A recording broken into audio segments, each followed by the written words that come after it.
आज के इस वीडियो लेक्चर में हम लोग अपने वीकली करंट अफेयर्स के बारे में डिस्कस करेंगे और इस वीडियो लेक्चर में हम लोग 1 से 7 फरवरी के वीकली करंट अफेयर्स को डिस्कस करेंगे।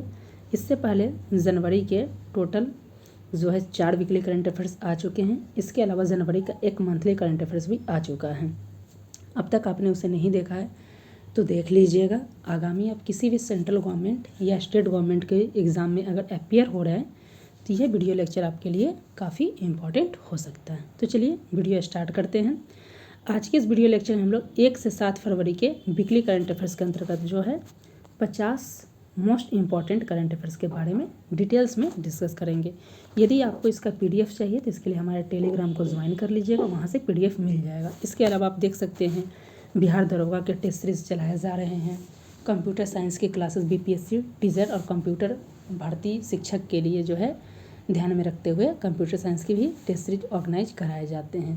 और सभी का PDF अगर चाहिए तो टेलीग्राम से जुड़ कर आप उसका PDF प्राप्त कर सकते हैं। तो देख लेते हैं आज के जो वीडियो है, ये prelims poster BPSC current affairs से संबंधित हमारा वीकली करंट अफेयर्स है, जिसे हमने जो इसमें सोर्स इंक्लूड किया ये है PIB, द हिंदू, दैनिक भास्कर, दैनिक जागरण। इसके अलावा और भी तमाम जो न्यूज़पेपर होते हैं सभी को इसमें कवर किया गया है। बिहार दरोगा की आप तैयारी कर रहे हैं तो इसके लिए सबसे बेस्ट आप देख सकते हैं कि इसकी तैयारी के लिए टेस्ट सीरीज भी ऑर्गेनाइज कराए जा रहे हैं। साथ ही GS के पूरी तैयारी हमारे चैनल पे कराई जा रही है। GS में अगर देखा जाए करंट अफेयर्स लगभग 20 क्वेश्चन आते हैं। इसकी पूरी तैयारी हमारे चैनल पे कराई जा रही है और फाइनली हम लोग का लक्ष्य है कि 15+ करंट अफेयर्स हमारे चैनल से ही है। इसके अलावा पॉलिटी की भी क्लासेस हो रही है, उससे भी अच्छे खासे प्रश्न आते हैं। उसके साइंस के भी टेस्ट सीरीज बहुत जल्द स्टार्ट होने वाले हैं। मॉडर्न हिस्ट्री के भी क्लासेस बहुत जल्द आने वाले हैं और बिहार स्पेसिफिक भी क्लासेस हो रही हैं। और इस टेस्ट सीरीज जो आप एक दफ़ा ज़रूर देखिए, PDF भी टेलीग्राम पे मिल जाएगा, तो आपको कहीं ना कहीं टेस्ट बहुत यूनिक देखने को मिलेगा। तो चलिए वीडियो स्टार्ट करते हैं। पहला प्रश्न है, हाल ही में इंटरनेशनल AI सेफ्टी रिपोर्ट 2025 किसके द्वारा जारी किया गया है? तो इसका राइट आंसर हो जाएगा ऑप्शन नंबर C। ये जो है यूनाइटेड किंगडम के सरकार के द्वारा ये रिपोर्ट को जारी किया गया है। और इस वीडियो लेक्चर को हम लोग जो है 20 से 22 मिनट में हम लोग जो है 50 करंट अफेयर्स क्वेश्चन को बहुत ही डिटेल्स में देख लेंगे। इसका उद्देश्य क्या है?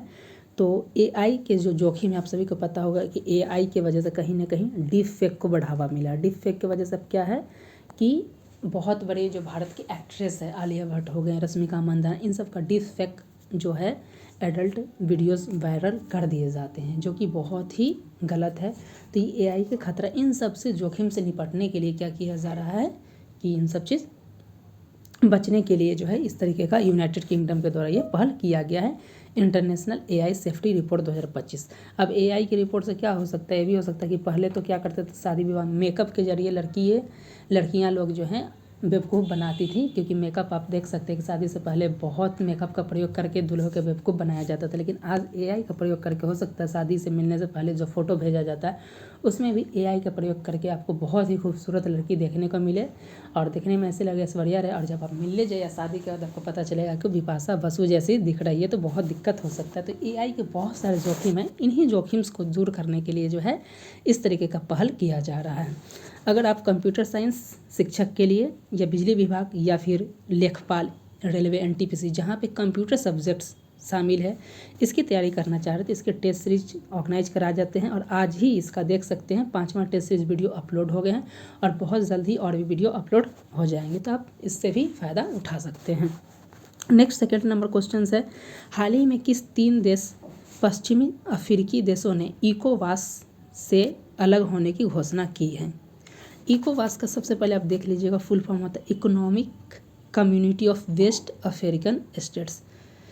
आपके ऑप्शन है Nigeria, Senegal, Ghana. Option B Niger, Mali, Burkina Faso, Kenya, Uganda, Tanzania, Libya, Sudan और चाड। जिसका राइट आंसर हो जाएगा नाइजर, माली और बुर्किना फासो, यानी कि ऑप्शन नंबर B हो जाएगा 2 का। इसके 3 देश जो है ECOWAS से अलग होने का निर्णय किया है। नेक्स्ट है 38 सूरज कुंड मेला 2025 के बारे में बताया जा रहा है कि कौन सा कथन सत्य है? आपके ऑप्शन हैं, इसका आयोजन जो है हरियाणा के फरीदाबाद में किया गया है। सेकंड है, इस बार मेले में ओडिशा और मध्य प्रदेश को स्टेट थीम रखा गया है, यानी कि स्टेट थीम कौन सा है, तो ओडिशा और मध्य प्रदेश है। साथ ही बताया जा रहा है कि मेले में 3 विशेष पवेलियन बनाए गए, जिनमें गोवा और उड़ीसा के पवेलियन मुख्य आकर्षण होंगे। और चौथा है डी सभी, तो इसका राइट आंसर हो जाएगा उपरोक्त सभी कथन सही है। अब देख लेते हैं इसके बारे में कुछ डिटेल्स में कि इसमें 42 देशों के लगभग जो है 648 कलाकार यहाँ पे शामिल हुए और ये सारे देश इसमें शामिल किए गए हैं। और ये जो मेला है हस्तशिल्प, लोक कला, विभिन्न व्यंजन और सांस्कृतिक कार्यक्रम को बढ़ावा देता है। और इसका आयोजन जो हरियाणा के फरीदाबाद में हर साल किया जाता है। सूरजकुंड मेला का हस्तशिल्प मेला है। और इस बार आपसे पूछा जा सकता है कि विषय कौन सा राज्य, यानी कि स्टेट थीम कौन सा है, तो उड़ीसा और मध्य प्रदेश है। चलते हैं नेक्स्ट। अभी जोमेटो के द्वारा जो है अपनी कंपनी का नाम बदलकर क्या कर दिया गया है। आपका ऑप्शन है A Fomato, option B food delivery, option C Eternal और ऑप्शन डी वायु। तो इसका राइट आंसर हो जाएगा ऑप्शन नंबर सी, जोमेटो ने अपना नाम बदलकर इटर्नल कर लिया है। चलते हैं नेक्स्ट 5th नंबर क्वेश्चन की तरफ। किस देश ने इंटरनेशनल क्रिमिनल कोर्ट पर प्रतिबंध लगाने का आदेश दिया। ये बहुत ही VVI क्वेश्चन है और आगामी एग्जाम से आपको देखने को मिल जाएगा कि किस देश ने अभी घोषणा किया है कि वो इंटरनेशनल क्रिमिनल कोर्ट पर प्रतिबंध लगा देगा। तो ऐसा पहल कौन कर सकता है, तो ये संयुक्त राज्य अमेरिका के द्वारा किया गया। अभी आप इसको पता होगा कि डोनाल्ड ट्रंप वहाँ के नए राष्ट्रपति बने हैं, 47वें नंबर राष्ट्रपति बने हैं। और ये किस पार्टी से संबंधित है, रिपब्लिक पार्टी से संबंधित है। और इनके द्वारा बहुत सारी घोषणाएं की गई, जैसे इन्होंने गल्फ ऑफ पनामा का नाम करके गल्फ ऑफ अमेरिका रखने की घोषणा की है। कनाडा को भी अपने जो नए राज्य के रूप में वो अपने मैप में भी शामिल कर लिए हैं। साथ ही उन्होंने क्या किया, इंटरनेशनल क्रिमिनल कोर्ट से बाहर, यानी कि उस पर प्रतिबंध लगा दिया है। UNHRC जो है आगे क्वेश्चन है, उससे भी बाहर होने का उन्होंने ऐलान कर दिया है। तो इस पॉइंट को आप ध्यान रखिएगा। इंटरनेशनल क्रिमिनल कोर्ट का अगर स्थापना की बात की जाए तो 1 जुलाई 2002 को हुआ था। चलते हैं देख लेते हैं। केंद्रीय बजट 2025-26 की घोषणा कर दी गई है और बिहार के लिए जो प्रमुख 5 घोषणाएं की गई हैं, इसका डिटेल्स वीडियो और केंद्रीय बजट का एक अलग से डेडिकेटेड वीडियो बना दिया गया, आप देख लीजिएगा। आप सेंट्रल गवर्नमेंट या स्टेट गवर्नमेंट में यहाँ से प्रश्न ज़रूर देखने को मिलेगा। निश्चित है 2 से 3 प्रश्न आपको इस टॉपिक से, इस वीडियो से सिर्फ आपको देखने को मिलेगा। नेक्स्ट है, अमेरिका के द्वारा एक नया प्रस्ताव भी लाया गया है, keeping man out of women's sports. यानी बोला जा रहा है कि जो वीमेंस स्पोर्ट्स है, ये बिल एक तरीके से आदेश है। पूछा जा सकता है कि ये आदेश किस देश के द्वारा लाया गया है, या फिर इस तरीके से पूछा जा सकता है कि जो खेल महिलाओं के द्वारा खेला जा रहा है उसमें पुरुषों को अलग रखने वाला विधेयक कौन लाया है, तो ये अमेरिका के द्वारा लाया गया है। और इसका क्या नाम है, तो इस जो बिल है इसका नाम है, या आदेश है, एक तरीके से आदेश है, keeping man out of the women's. इसके अनुसार जेंडर का मतलब जन्म के समय का जेंडर है। और आप सभी को पता होगा, यानी कि जन्म के समय का जेंडर, और अमेरिका जो अपने यहाँ क्या है, 3rd जेंडर का जो व्यवस्था उसको ख़त्म कर दिया। उसके अनुसार मेल और फीमेल यही 2 जेंडर है, 3rd जो जेंडर होते हैं वो नहीं होते, उसको हटा दिया गया है। ये सारी चीज़ें इसको बता दिया गया, यहाँ पर डिटेल्स में लिख दिया गया है। नंबर क्वेश्चन है, 6000 रन और 600 विकेट लेने वाले दूसरे भारतीय खिलाड़ी हैं। आपके ऑप्शन है Ravindra Jadeja, option B Ashwin, option C Hardik Pandya और ऑप्शन डी इनमें से कोई नहीं। तो इसका राइट आंसर हो जाएगा रविंद्र जडेजा जो है से ये 600 विकेट और 6000 रन बनाने वाले दूसरे खिलाड़ी बन गए हैं। इससे पहले अनिल कुंबले, रविचंद्र अश्विन, हरभजन सिंह जो है अपने कैरियर में 600 प्लस से अधिक विकेट ले चुके हैं। नेक्स्ट 8th नंबर क्वेश्चन है और बहुत ही इंपॉर्टेंट है और निश्चित ही आगामी एग्जाम में आपको देखने को मिलेगा। इसमें है कि भारत 2027 में चंद्रयान मिशन लॉन्च करेगा, यानी कि इसमें प्रश्न था कि भारत किस वर्ष तक चंद्रयान मिशन लॉन्च करेगा। यहाँ पे आपको वर्ष पहले ही दे दिया गया, इसका राइट आंसर हो जाएगा कि वर्ष 2027 में लॉन्च करेगा। अब चंद्रयान 4 मिशन का बात किया जाएगा, पूछा जा सकता है इसका उद्देश्य क्या है। प्रश्न इस तरीके से भी हो सकता है कि चंद्रयान मिशन 2027 में लॉन्च होगा, इसका उद्देश्य क्या है, तो ये चंद्रमा की सतह से क्या करना है, सैंपल इकट्ठा करेंगे और फिर उसको वापस पृथ्वी पर लाना है। और 2027 में किया जाएगा। लगभग 2100 करोड़ इसके लिए फंड दिया गया है। नेक्स्ट 9th नंबर क्वेश्चन है, इस्लामी समुदाय का 50वां आध्यात्मिक नेता किसे बनाया गया है। आपके ऑप्शन है Rahim Al Hussaini, option B Aga Khan, option C Liaquat Ali, option D इनमें से कोई नहीं। तो इसका राइट आंसर ऑप्शन है रहीम अल हुसैनी। ये और 49वां कौन था, तो 49वां थे आगा खान सिया, जो 49वां थे और उसके अधिकारी बने हैं रहीम अल सैनी। नेक्स्ट है, ये भी बहुत इंपॉर्टेंट है कि कलकत्ता स्थित सेना की पूर्वी कमान मुख्यालय जिसका नाम फोर्ट विलियम था, उसका नाम बदलकर क्या करने का निर्णय लिया गया है। यहाँ फिर से गलती हो गई है, तो क्या कर दिया गया, विजय दुर्ग करने का निर्णय लिया गया है। बात किया जाए कि फोर्ट विलियम का नाम जो था राजा विलियम तृतीय के नाम पे रखा गया था। वहीं फोर्ट विलियम के निर्माण की बात किया जाए तो 1781 में करवाया गया था और ये जो है छत्रपति शिवाजी को श्रद्धांजलि देने के लिए जो है इस तरीके का निर्णय लिया गया है। तो याद रखिएगा कि फोर्ट विलियम का नाम बदलकर विजय दुर्ग कर दिया गया। इस पॉइंट को आप याद रखिएगा। वहीं अंडमान निकोबार जो है उसकी राजधानी का भी नाम श्री विजयपुरम कर दिया गया था। इस पॉइंट को आप याद रखिएगा। नेक्स्ट है कि 10 फरवरी 2025 को होने वाली परीक्षा पे चर्चा जो प्रधानमंत्री जी के द्वारा किया जाता है, ये कौन सा संस्करण होगा? आपका ऑप्शन है 5th, option B 8th, option C 10th और ऑप्शन डी 12th। इसका right answer option number 8th, ये 8वां संस्करण होगा। देख लेते हैं इसका कि इसका पहला जो एडिशन की बात किया जाए तो पहला एडिशन 2018 में हुआ था और उसके बाद से देख सकते 2024 का जो एडिशन था ये 8वां संस्करण है। नेक्स्ट है, इससे पहले के वीडियो में हमने डिस्कस किया था इसके बारे में जनवरी के करंट अफेयर्स में।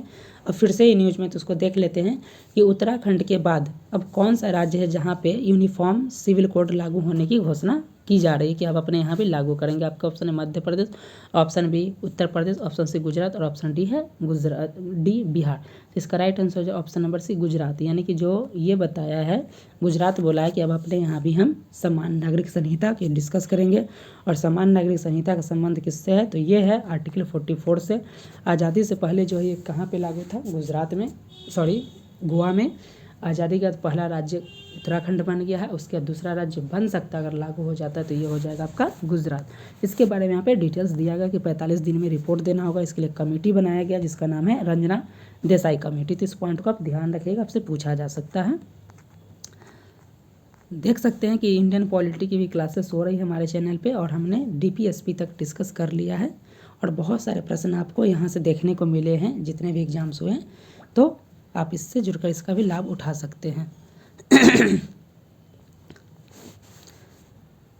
नेक्स्ट देख लेते हैं, अमेरिका से डिपोर्ट कर कितने भारतीय भारत पहुंचे? आप सभी को पता होगा काफ़ी न्यूज में था कि अमेरिका जब गए हैं भारतीय तो वहां से उन्हें वापस बंधक बनाकर बहुत बुरी तरीके से यहाँ भेजा गया है। तो पता है जरा कुल कितने भारतीय भारत पहुंच गए हैं? आपका ऑप्शन है A 100, option B 95, option C 104, option D 112। तो इसका राइट आंसर हो जाए ऑप्शन नंबर सी 104 भारतीय जो अवैध तरीके से जा रहे थे उनको क्या किया गया है, उनको भेज दिया गया है। और C-17 जो विमान है US मिलिट्री का उसके माध्यम से ये लैंड किया है और इन्हें जो है भारत भेज दिया गया है। और इसमें सबसे ज़्यादा हरियाणा के थे 33 और पंजाब के 30 थे। नेक्स्ट है, हाल ही में कौन सा देश United nation human rights council से बाहर हुआ? आपके ऑप्शन है अमेरिका, ऑप्शन बी रूस, ऑप्शन सी चीन और ऑप्शन डी ईरान। तो अमेरिका इससे बाहर हो गया। हमने स्टार्टिंग में बताया था कि ये घोषणा कर दिया गया है अमेरिका के द्वारा। इससे पहले भी वो हट चुका था 2018 में और फिर से 2025 में वो घोषणा कर दिया इससे बाहर होने का। बात किया जाए UNHRC की स्थापना की कब हुई थी? तो 15 मार्च 2006 में इसका स्थापना हुआ। इसका उद्देश्य है विश्व भर में मानवाधिकार की संरक्षण करना, सुरक्षा करना और इसके उल्लंघन को रोकना। और इसका हेडक्वार्टर कहाँ पे है? तो स्विट्जरलैंड के जेनेवा में। साथ में वर्तमान में इसमें टोटल 47 सदस्य है। इस पॉइंट को भी ध्यान रखिएगा। नेक्स्ट है 15th नंबर, BCCI ने पॉली उमिरगर अवार्ड किस खिलाड़ी को दिया है? आपके ऑप्शन है Virat Kohli, option B Smriti Mandhana, option C Jasprit Bumrah और ऑप्शन डी बोथ बी और सी। तो इसका right answer option number D, ये महिला कैटेगरी में स्मृति मंधाना को और पुरुष कैटेगरी में जसप्रीत बुमराह को दिया गया। तो BCCI का पॉली उमेरगर अवार्ड किसको दिया गया?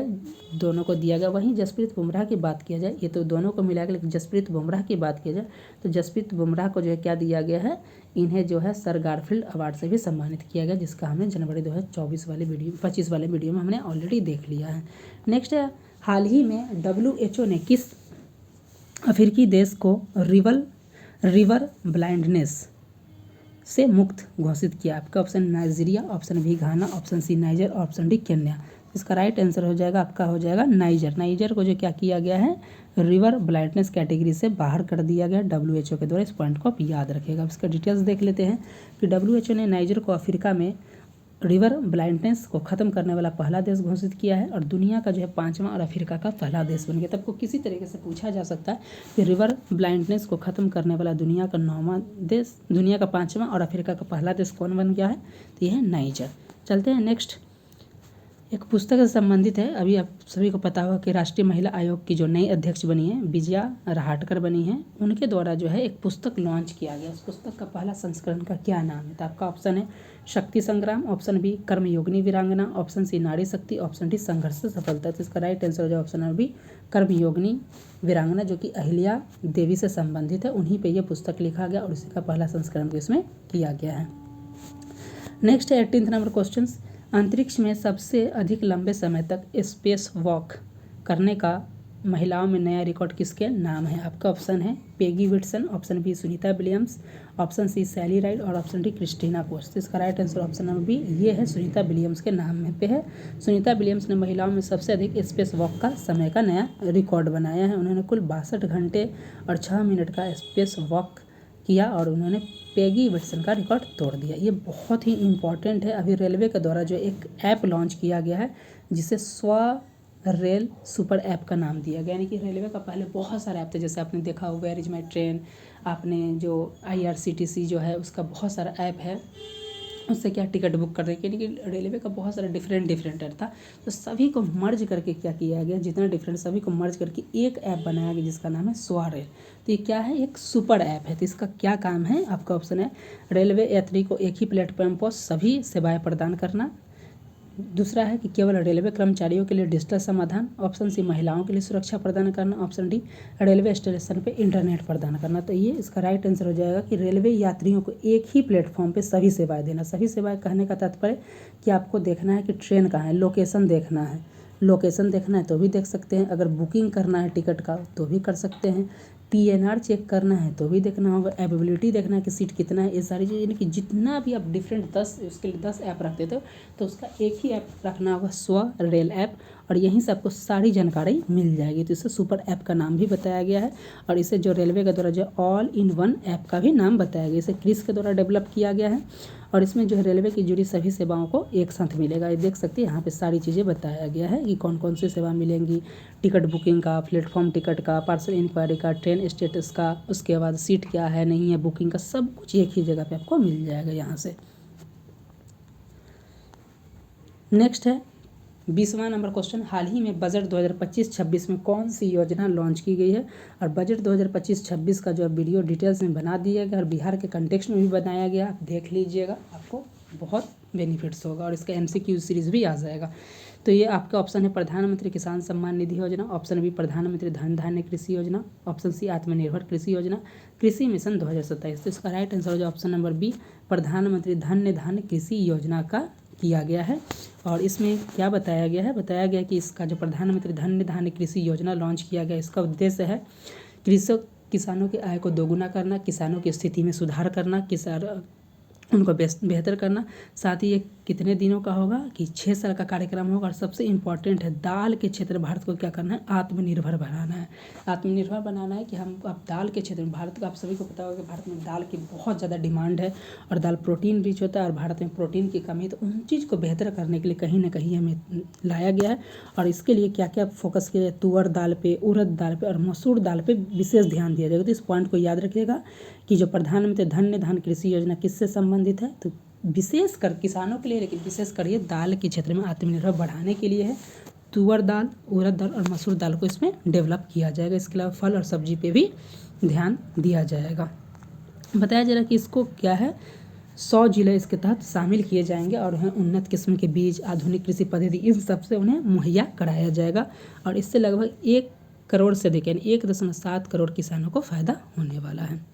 बिहार से GI टैग के लिए आप सभी को पता है कि बजट में जो है बिहार में मखाना बोर्ड की स्थापना की घोषणा की गई है।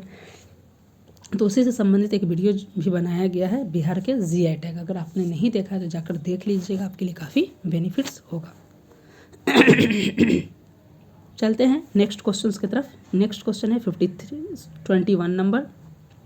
यह है हाल ही में प्रकाशित पुस्तक द महात्मास मैनिफेस्टो के लेखक हैं। आपका ऑप्शन है Ramachandra Guha, option B Rajesh Talwar, option C Shashi Tharoor, option D Arundhati Roy. तो इस बुक को जो है राजेश तलवार के द्वारा लिखा गया है और इसमें बताया गया कि उन्होंने जो महात्मा गांधी की हिंद स्वराज है उससे संबंधित कुछ मुद्दों पे उनको आपत्ति थी, उसी के बारे में इसमें बताया गया सारा कि हिंद स्वराज की उन्होंने आलोचना की है।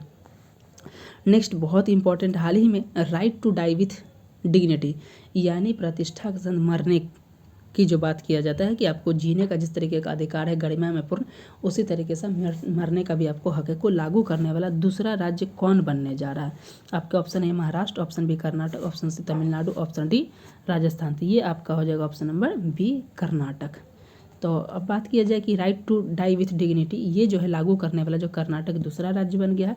और पूछा जा सकता है कि पॉलिटी में किसका संबंध किस आर्टिकल 21 से, आर्टिकल 21 में ही बताया गया है कि व्यक्ति को जीवन का अधिकार देने, जिस तरीके से गरिमा में पूर्ण तरीके से जीने का अधिकार है उसी तरीके से मरने का भी अधिकार है। और इसीलिए कहीं ना कहीं जो इथेन्यूशिया यानी इच्छा मृत्यु का भी बात किया गया। इच्छा मृत्यु दो तरीके का, एक है एक्टिव और एक है पैसिव, एक है सक्रिय और एक होता है निष्क्रिय करके करना। सक्रिय करना मतलब कि जैसे क्या है, किसी को इंजेक्शन देकर मार सकते हैं। दूसरा है जो लाइफ सपोर्ट सिस्टम, जो निष्क्रिय, उसमें क्या है, अगर कोई आईसीयू में है, दवा चल रहा है, तो उस चीज़ को हटा देने के, लाइफ सपोर्ट सिस्टम को हटा के व्यक्ति को मृत्यु देना ही उसे जो है निष्क्रिय की श्रेणी में लाया जाता है। ऐसे इंडियन पॉलिटी के कंटेक्स्ट में हम इसको बहुत ही डिटेल्स में डिस्कस करेंगे। साथ ही इंडियन पॉलिटी में जो ये आर्टिकल फंडामेंटल राइट से संबंधित, इसको भी ऑलरेडी डिस्कस कर लिया गया है, तो आप जाकर देख सकते हैं, आपको फ़ायदा होगा। नेक्स्ट है, हाल ही में भारतीय अमेरिकी गायिका चंद्रिका टंडन को किस एल्बम के लिए ग्रैमी अवार्ड मिला है। आपका ऑप्शन है राग मेलोडी, ऑप्शन बी त्रिवेणी, ऑप्शन सी सुर संगम, ऑप्शन डी जो है आपका दिव्य ध्वनि। तो इनका बताया ज़रा किस के लिए दिया गया है, तो ऑप्शन बी त्रिवेणी के लिए जो है आपको दिया गया है। चंद्रिका टंडन को 67th ग्रैमी अवार्ड से सम्मानित किया गया है। तो वही चीज़ का यहाँ पे बताया गया है। इस सारी चीज़ को आप चाहे तो आप देख सकते हैं, PDF आपको मिल जाएगा टेलीग्राम पे, आप देख लीजिएगा। नेक्स्ट है, हाल ही में माउंट तारानाकी को कानूनी व्यक्ति का दर्जा दिया गया है। यह पर्वत किस देश में स्थित है। आपके ऑप्शन है Australia, option B New Zealand, option C Canada, option D Japan. तो इसका राइट आंसर हो जाएगा ऑप्शन नंबर बी। ये कहाँ पे है, तो न्यूजीलैंड में है। तो आपसे पूछा जा सकता है माउंट तारानाकी कहाँ पे, न्यूजीलैंड में। प्रश्न इस तरीके से पूछा जा सकता है कि माउंट तारानाकी को कानूनी व्यक्ति का दर्जा देने वाला देश कौन सा है, तो ये न्यूजीलैंड हो जाएगा। नेक्स्ट है 25वां नंबर क्वेश्चन, पहली रायसीना मिडिल ईस्ट कॉन्फ्रेंस 2025 का आयोजन कहाँ पे किया गया है। आपके ऑप्शन है नई दिल्ली, ऑप्शन बी काहिरा मिस्र, option C Abu Dhabi UAE और ऑप्शन डी रियाद। तो इसका जो राइट आंसर हो जाएगा ऑप्शन नंबर सी, ये पहला एडिशन है और ये हुआ है आपका अबू धाबी UAE में हुआ है। और यहाँ पे जो मुख्य अतिथि थे भारत के विदेश मंत्री यहाँ पे शामिल हुए थे, S जयशंकर। और इसका जो आयोजन जो किया गया था विदेश मंत्रालय और ऑब्जर्वर रिसर्च फाउंडेशन के द्वारा किया गया था। चलते हैं नेक्स्ट 26 नंबर क्वेश्चन की तरफ। और 26 नंबर बहुत ही इंपॉर्टेंट है, ये दिवस से संबंधित और पूछा जाएगा कि विश्व आर्द्रभूमि दिवस कब मनाया जाता है। तो ये 2 फरवरी को विश्व आर्द्रभूमि दिवस मनाया जाता है। वर्ल्ड वेटलैंड डे और रामसर साइट्स के बारे में भी बहुत वीडियो बनाया गया, आप जाकर देख सकते हैं। और आगे भी इससे संबंधित प्रश्न आएगा। अब बात कर लेते हैं कि इस बार पूछा जा सकता है कि इस वर्ष का थीम क्या है। तो ये इस वर्ष का थीम जो विश्व आर्द्रभूमि दिवस का है, हमारे साझा भविष्य के लिए आर्द्रभूमियों की रक्षा करना। क्या थीम है, हमारे साझा भविष्य के लिए आर्द्रभूमि की रक्षा करना। चलते हैं नेक्स्ट 27वां नंबर क्वेश्चन, हाल ही में ICC महिला अंडर-19 T20 वर्ल्ड कप 2025 का खिताब किसने जीता है। तो ये जीता है भारत के द्वारा जीता गया, याद रखिएगा। और किसको हराया है, तो दक्षिण अफ्रीका को हराया। तो विनर कौन है, इंडिया विनर है इंडिया। और हराया किसको है, दक्षिण अफ्रीका को हराया। इस पॉइंट को भी आप ध्यान रखिएगा। चलते हैं नेक्स्ट क्वेश्चन की तरफ। हाल ही में बजट 2025 में जल जीवन मिशन की समय सीमा को बढ़ाकर कितना कर दिया गया। 2025, ऑप्शन बी 2026, ऑप्शन सी 2027 और ऑप्शन डी 2028। तो ये बढ़ाकर 2028 तक कर दिया गया है। अब थोड़ा सा इसके बारे में जल जीवन मिशन की बात किया जाए तो इसका उद्देश्य होता है कि सभी घरों को क्या करें, पाइप के माध्यम से यानी नल के माध्यम से आपको पीने योग्य पानी उपलब्ध कराना। अब बताया जा रहा है कि जो 2028 तक किया गया। अब इंफ्रास्ट्रक्चर की क्वालिटी, ऑपरेशन और वाटर सप्लाई मैनेजमेंट पर फोकस होगा। जो केंद्र सरकार की स्कीम है ये बिहार गवर्नमेंट से प्रेरित है, इस पॉइंट को भी ध्यान रखिएगा। बताया जा रहा है कि जब 2019 में इसकी शुरुआत की गई थी तो मात्र 15% ग्रामीण घरों में नल कनेक्शन था, जो कि बढ़कर कितना हो गया, 80% हो गया। ये लेटेस्ट डाटा है।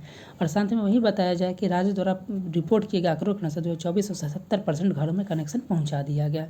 बात किया जाए कि कब शुरुआत हुआ, तो जल जीवन मिशन का 15 अगस्त 2019 को किया गया था। उसके बाद जो आप देख सकते हैं 17% ग्रामीणों के पास जो था नल कनेक्शन था, और अभी बढ़कर कितना हो गया, 80% हो गया। चलते हैं नेक्स्ट क्वेश्चन 29 की तरफ। और ये निश्चित पूछा जाएगा, आप देख लीजिएगा कि हाल ही में भारत सरकार ने बीमा क्षेत्र, इंश्योरेंस सेक्टर, किस क्षेत्र में, बीमा क्षेत्र की बात किया जा रहा है, FDI की सीमा को बढ़ाकर कितना कर दिया गया? आपके ऑप्शन है 49%, option B 74%, option C 85%, option C 100% और ऑप्शन डी 85%। तो इसका right answer option number C 100% कर, यानी कि बीमा क्षेत्र में जो विदेशी कंपनी का जो किया गया 100% कर दिया गया। इस पॉइंट को आप ध्यान रखिएगा, यहाँ पे ये बताया गया। नेक्स्ट है इवाकुरून इक्विवेरिन सैन्य अभ्यास 2025 किन देशों के बीच में आयोजित किया जाता है? तो इक्विवेरिन जो होता है ये भारत और मालदीव के बीच आयोजित किया जाता है। ऑप्शन नंबर बी है। और इसका आयोजन जो देख सकते हैं कहाँ पे किया गया, भारत और मालदीव के बीच में जो कहाँ पे किया गया 2 से 15 फरवरी तक ये किया जा रहा है। इस पॉइंट को आप ध्यान रखिएगा। बिहार हिस्ट्री के भी क्लासेस हो रहे हैं, इसके टेस्ट सीरीज भी होते हैं, आप जुड़ सकते हैं और काफ़ी फ़ायदा हो सकता है। नेक्स्ट है संयुक्त राष्ट्र महासभा द्वारा हर साल 1 से 7 फरवरी को किस सप्ताह के रूप में मनाया जाता है? तो आपके ऑप्शन हो जाएंगे, ये होगा ऑप्शन नंबर बी, विश्व धर्मीय सौहार्द सप्ताह के रूप में मनाया जाता है। और इसका थीम है 2025 का यूनाइटिंग फॉर पीस, यानी जो है 1 से 7 फरवरी तक विश्व अंतर्धार्मिक सद्भाव का सप्ताह मनाया जाता है। और इस बार 2025 का थीम है यूनाइटिंग फॉर पीस। चलते हैं 2011 में पहली बार मनाया गया, इस पॉइंट को आप ध्यान रखिएगा। नंबर क्वेश्चन है भारत का पहला आर्टिफिशियल इंटेलिजेंस विश्वविद्यालय किस राज्य में स्थापित किया जाएगा? ये 100% VVI और निश्चित पूछा जाएगा। आपके ऑप्शन है देख सकते हैं Karnataka, option B Maharashtra, option C Gujarat और ऑप्शन डी तेलंगाना। तो इसका राइट आंसर आप चाहे तो कमेंट बॉक्स में दे सकते हैं, इसको ऑलरेडी हमने डिस्कस कर लिया है। इसका क्या आंसर होगा आप कमेंट बॉक्स में दीजिए, क्योंकि इसका आंसर बता देगा PDF में ऑलरेडी इसको कई बार बता दिया गया है। नेक्स्ट है 33 नंबर क्वेश्चन पूछा जा रहा है, हाल ही में कौन पहली अश्वेत महिला बनी जिन्हें मिस्ट्रेस वर्ल्ड 2025 का खिताब जीता है? Option A Vanessa Williams, option B Zozibini Tunzi, option C सेगो गिलाय और ऑप्शन डी टोनी एना कंसो। तो इसका राइट आंसर हो जाएगा दक्षिण अफ्रीका की जो है ये सी हो जाएगा, सेगो गिलाय। चलते हैं नेक्स्ट आर्टिकल की तरफ जो है 34 नंबर क्वेश्चन। हाल ही में गुजरात सरकार ने राज्य का पहला जैव विविधता धरोहर स्थल किस स्थान को घोषित किया है?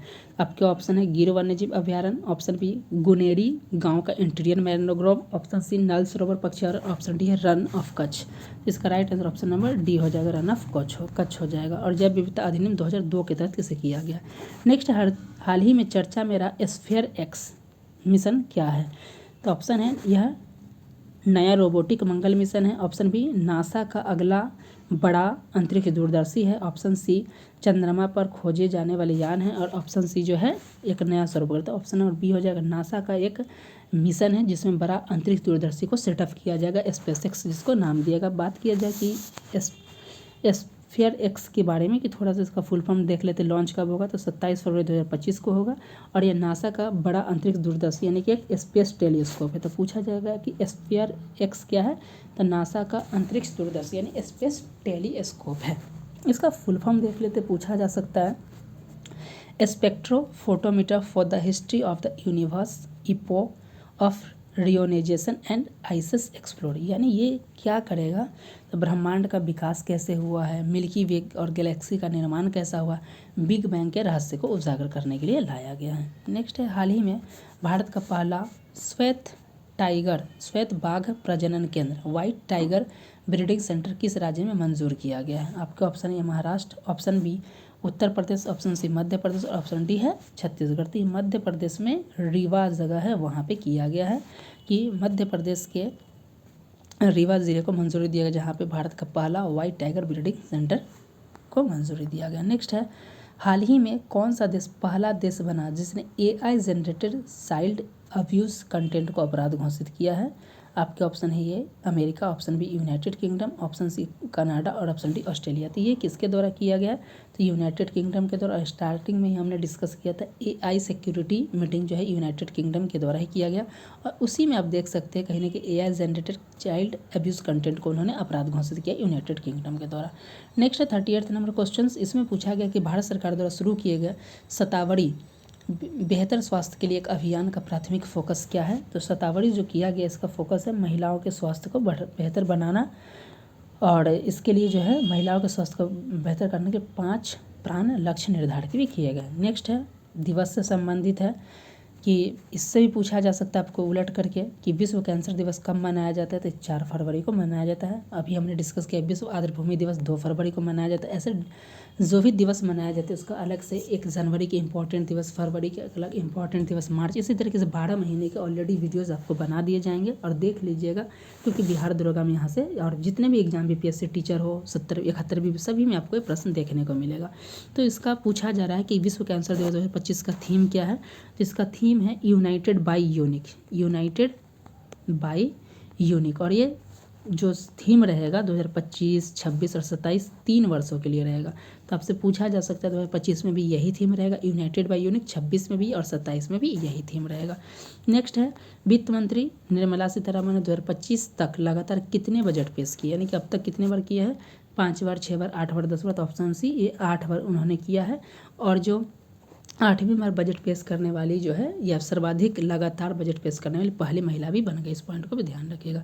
नेक्स्ट है किस संस्था ने विकसित भारत @ 2047 की ओर अर्थव्यवस्था, राष्ट्रीय सुरक्षा, वैश्विक भागीदारी और कानून को मजबूत करने वाला विषय पर एक कॉन्क्लेव आयोजन किया। तो इसका राइट आंसर आपका ऑप्शन इस प्रकार है, नीति आयोग, गृह मंत्रालय, आर्थिक सलाहकार समिति और ऑप्शन डी इनमें से कोई नहीं। तो इसका right answer option number NITI Aayog के द्वारा इस तरीके का पहल किया गया है।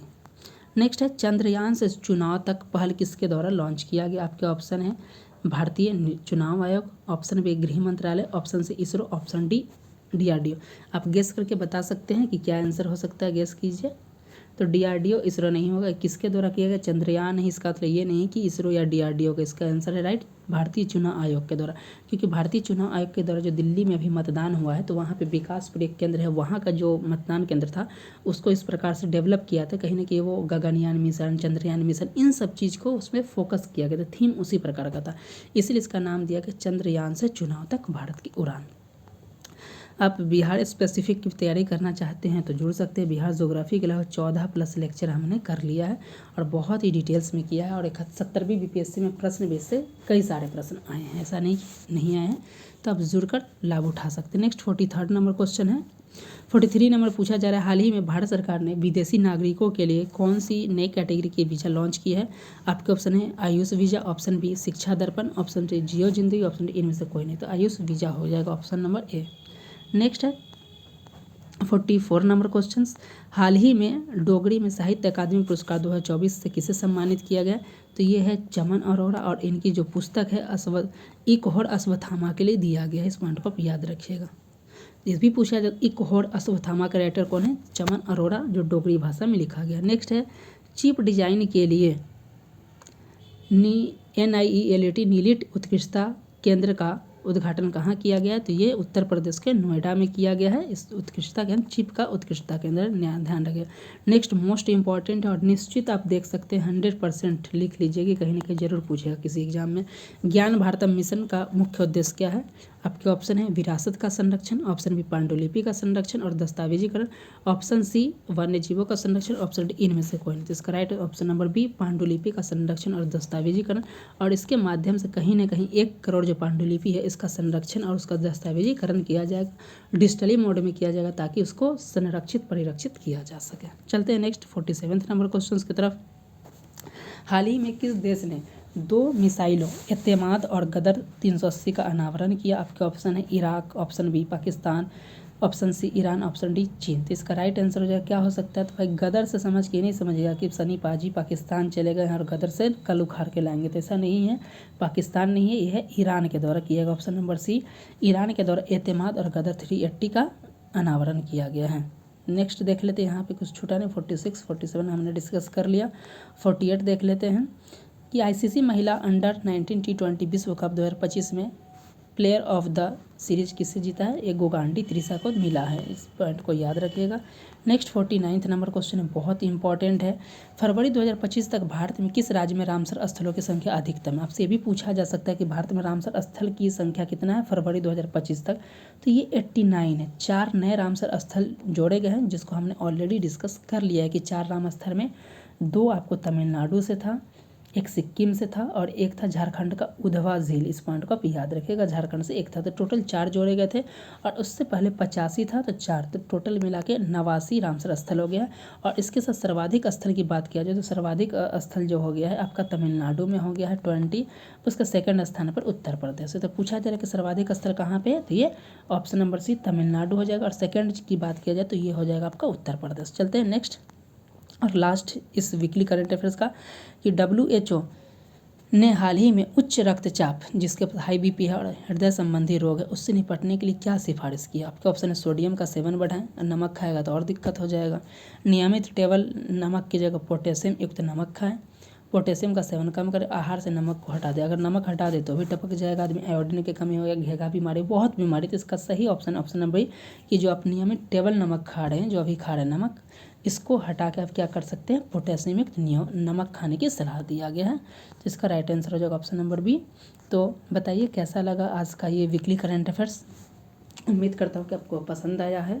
और आप देख सकते हैं कि जनवरी के मंथ के जो 100 मोस्ट इम्पॉर्टेंट के मंथली करंट अफेयर्स और जनवरी के लगभग जो है वीकली करंट को मिलाकर लगभग जो हमने 150 प्लस करंट अफेयर्स को डिस्कस किया। और उसको देखना तो आपको जनवरी से कहीं देखने की आवश्यकता नहीं। उसी तरीके से फरवरी के भी 4 वीडियो लेक्चर आएंगे और एक मंथली करंट अफेयर्स का, सभी में इसी तरीके का आएंगे। और आपको इसको देखने के बाद नहीं लगता है कि किसी और चीज़ को देखने की आवश्यकता, क्योंकि बहुत ही डीपली कवर कर दिया जाता है सारे करंट अफेयर्स को।